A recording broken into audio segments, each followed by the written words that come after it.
പിതാവിന്റെയും പുത്രന്റെയും പരിശുദ്ധാത്മാവിന്റെയും നാമത്തിൽ ആമേൻ. കഴിഞ്ഞ ദിവസം നമ്മൾ പരിശുദ്ധ അമ്മ ദൈവഹിതത്തിന് അതെ എന്ന് പറഞ്ഞതിനെ കുറിച്ച് കേട്ടു. ഇന്ന് നാം കാണുന്നത് ആ അതെ എങ്ങനെ പ്രവൃത്തിയായി എന്നാണ്.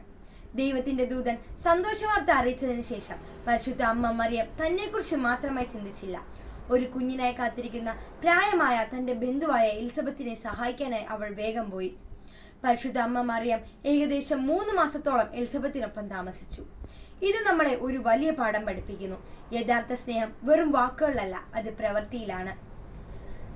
പരിശുദ്ധാത്മാവിനാൽ നിറഞ്ഞ എലിസബത്ത് മറിയത്തെ കണ്ടപ്പോൾ സന്തോഷിച്ചു പറഞ്ഞു, സ്ത്രീകളിൽ നീ അനുഗ്രഹിക്കപ്പെട്ടവൾ, നിന്റെ ഗർഭഫലം അനുഗ്രഹിക്കപ്പെട്ടത്. വിശുദ്ധ ലൂക്കോസ് 1:42. ഒരു പ്രതിഫലവും ആഗ്രഹിക്കാതെ മറ്റുള്ളവരെ എങ്ങനെ സ്നേഹത്തോടെ ശുശ്രൂഷിക്കണമെന്ന നമ്മുടെ പരിശുദ്ധ അമ്മയുടെ യാത്ര നമ്മെ പഠിപ്പിക്കുന്നു. നമുക്കും പരിശുദ്ധ അമ്മയെ പോലെയാകാം. ആവശ്യമുള്ളവരെ സഹായിക്കാനും ആശ്വസിപ്പിക്കാനും നാം എപ്പോഴും തയ്യാറാകണം.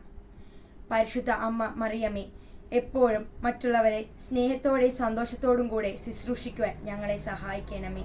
ആമേൻ.